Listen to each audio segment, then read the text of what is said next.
Greetings and welcome to me doing a casual book review. Let me open up a beer here. Green Man Breweries. Never had this before.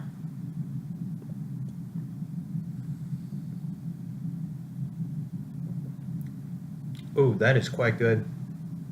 ESB Special Amber Ale. Check it out. It's delicious. Okay, so today we're reviewing David Wellington's Frostbite.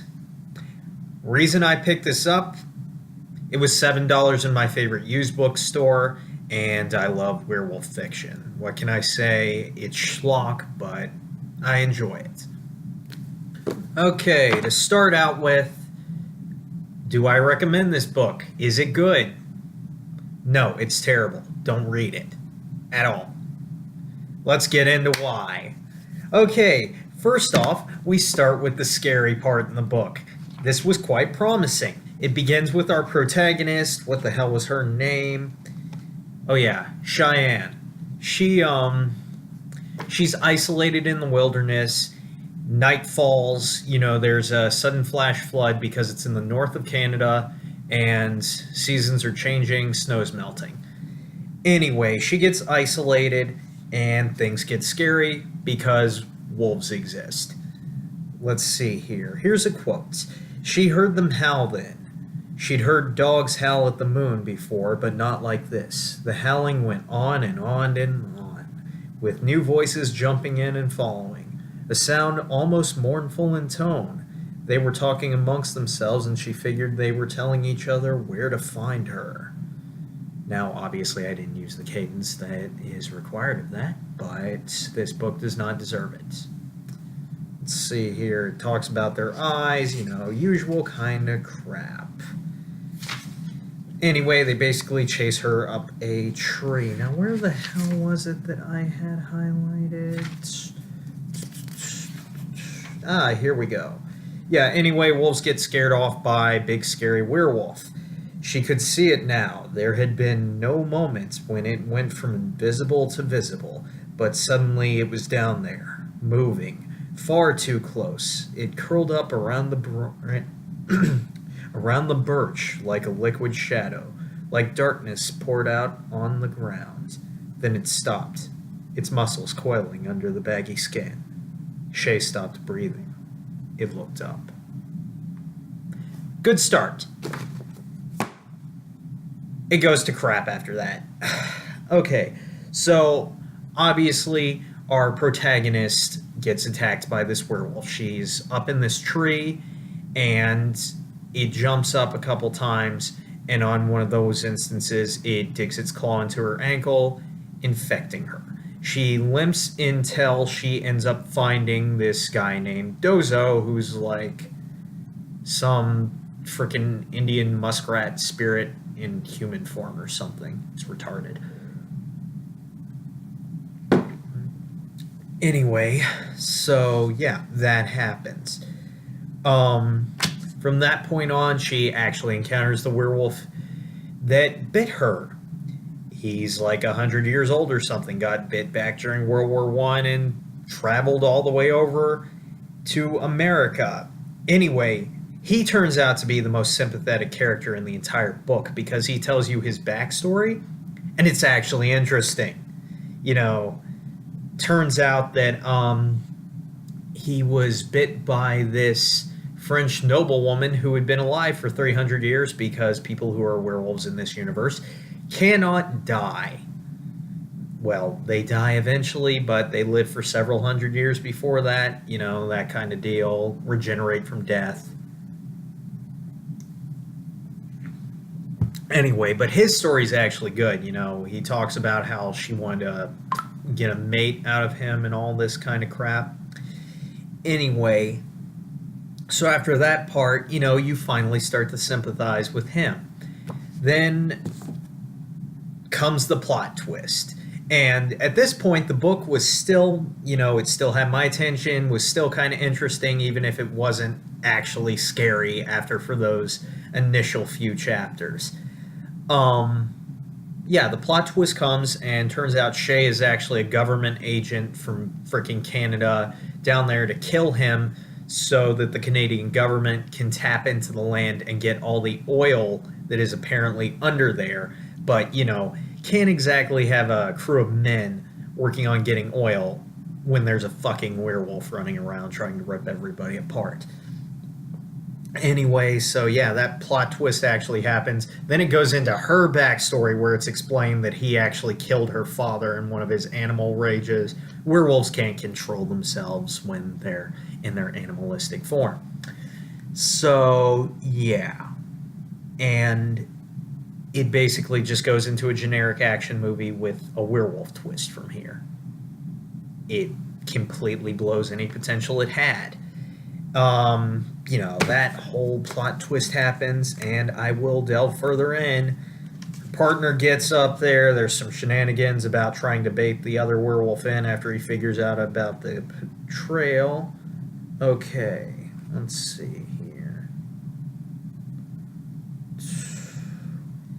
Humans seem to get scared a lot. When animals get scared, sometimes they just freeze, Their muscles lock up and they can't move. You ever try that? That won't work for me, Dozo. I killed a guy. Kind of. I don't know what that makes me. A predator? He sat down on the ground and rubbed his hands together. I'm not really the guy you ought to be asking these questions. It's not scary at all. I thought this was supposed to be a horror novel. Anyway, so yeah, that happens. She's trying to find the other werewolf guy at this point because she realizes, oh, hey, I accidentally need this guy alive even though I betrayed him. Anyway, it just breaks down into a big fight at the end that is typical early to mid 2000s schlock, that kind of crap. So, end of the day, everything works out. They kill a bunch of people or something that are after them, but they don't actually kill anybody innocent. And it's set up for a sequel, which apparently there exists one. I don't know if I'm going to track it down and read it because, like I said, this was complete schlock, but it only took me about 4 hours to read, so I don't know. Maybe it's worth it. Anyway, apparently our author, David Wellington, wrote a Monster Island series about zombies and the 13 Bullets series, which is about vampires. Basically, he's supposed to be an experienced horror writer, but I've never read anything by him, and I hadn't actually seen any of his books until I picked this one up. And there's like some shared universe between all of them or something, or like different timelines.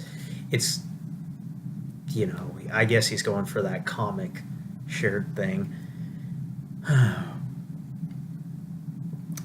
So, what would I recommend you read that isn't this? First off, we have The Willows, which was a story from, I believe, the late 1800s, but it was highly, highly influential on, Lovecraft. But it has this sense of dread throughout the entire work. It's very short, very easy to read, like 150 pages or something. And there's also like tons of audiobooks out there. I know LibriVox did a recording of it. But the suspension, it gets you. And it's just so dark and, it's that fear of the unknown. Anyway, as far as werewolf stuff goes, I can recommend The Last Werewolf by Glenn Duncan, and I haven't gotten to read the sequel, and I really need to get around to doing that. But he humanizes werewolves in a way that I've never before seen. Just excellent, excellent novel. Very adult. Very, very adult. There is definitely a sexual element to that book that is pretty heavy in there, but it's handled with maturity. It's not just straight pornographic. But it's really interesting. I don't want to spoil any plot details, but highly recommend checking that one out. Last Werewolf. It's absolute perfection as far as werewolf stuff goes. Really, you get into the psyche of the characters.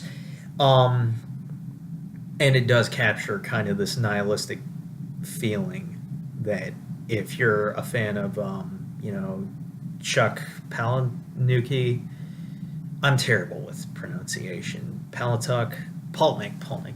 Yeah, the guy who wrote Fight Club. If you're familiar with his works, same kind of nihilism. Really good. Um, as for one more recommendation, if you really want werewolf schlock, you could, of course, check out The Howling from the 80s. Highly recommend it. Great visual effects. And, of course, American Werewolf in London, Landis, absolute classic if you want that kind of werewolf stuff. If you want something that's from the exact same time period as this book, Dog Soldiers. Really great, same kind of action schlock, but it's holy hell, that movie is hilarious in a very dark way. So that's pretty much it. If you ever see a copy of Frostbite, don't pick it up unless you like schlock. And we are done.